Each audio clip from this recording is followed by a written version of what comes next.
മാറ്റങ്ങൾക്കൊരുങ്ങുകയാണ് പ്രമുഖ video photo sharing ആപ്പായ Snapchat. ഫോട്ടോകളും വീഡിയോകളും സൂക്ഷിക്കാൻ ഇനി മുതൽ പണം ഈടാക്കും. 2016 നിലവിൽ വന്നത് മുതൽ ഇന്ന് വരെ ഉപയോക്താക്കൾ പോസ്റ്റ് ചെയ്ത ഫോട്ടോകളും വീഡിയോകളും സൂക്ഷിക്കാനുള്ള സംവിധാനം സ്നാപ്ചാറ്റ് ഒരുക്കിയിരുന്നു. എന്നാൽ പുതിയ സംവിധാനം നിലവിൽ വരുന്നതോടെ സ്നാപ് സ്റ്റോറേജ് 5 GB കൂടുതലുള്ള ഉപയോക്താക്കൾ അത് സൂക്ഷിക്കുന്നതിന് നിശ്ചിത തുക നൽകേണ്ടി വരും. പുതിയ മെമ്മറി സ്റ്റോറേജ് പ്ലാനുകൾ പ്രഖ്യാപിക്കുന്ന ഒരു ബ്ലോഗ് പോസ്റ്റും സ്നാപ്ചാറ്റ് പങ്കുവച്ചിരുന്നു. 3 സ്റ്റോറേജ് ഓപ്ഷനുകളാണ് മെമ്മറി സ്റ്റോറേജ് പ്ലാനുകളിലുള്ളത്. 100 GB, 256 GB, 5 TB സ്റ്റോറേജ് എന്നിങ്ങനെയാണ് പുതിയ സ്റ്റോറേജ് ഓപ്ഷനുകൾ. നിരക്കുകളെ കുറിച്ച് കമ്പനി വ്യക്തമായ മറുപടി നൽകിയിട്ടില്ല എങ്കിലും നിലവിലെ റിപ്പോർട്ടുകൾ അനുസരിച്ച് 100 GB വില പ്രതിമാസം $1.99 ആണ്. അതായത് ഏകദേശം 165 രൂപ.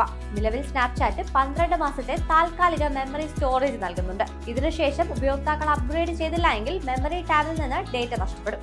സ്നാപ്ചാറ്റിന്റെ ഈ നീക്കത്തിനെതിരെ വലിയ രീതിയിലുള്ള പ്രതിഷേധമാണ് സമൂഹ മാധ്യമങ്ങളിലൂടെ ഉയരുന്നത്.